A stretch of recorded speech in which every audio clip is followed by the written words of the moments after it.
Meqense strategjia për menaxhimin e mbetjeve është vendosur nga incenerimi tek landfillet dhe riciklimi, që do të kushtojnë shqiptarëve rreth 700 milionë euro në 10 vjet, sa para janë harxuar për 3 inceneratorë dhe kush sipas jush është përgjegjës për këtë shpërdorim?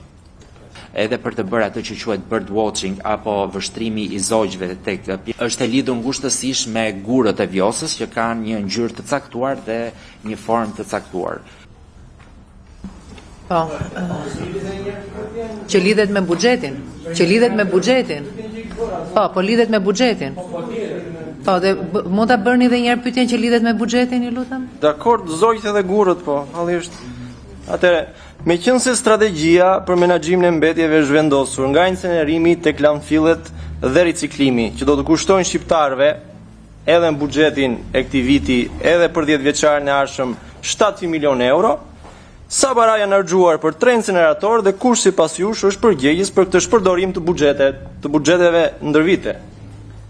Zoti ministër, këtu jemi mbledhur për buxhetin, kështu që jeni në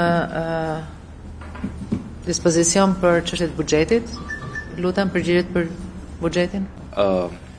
Atëherë, sigurisht duhet thënë që menaxhimi i mbetjeve kushton. Është një nga shërbimet që është më i kushtueshëm edhe për njësitë e qeverisjes vendore, edhe për institucionet publike.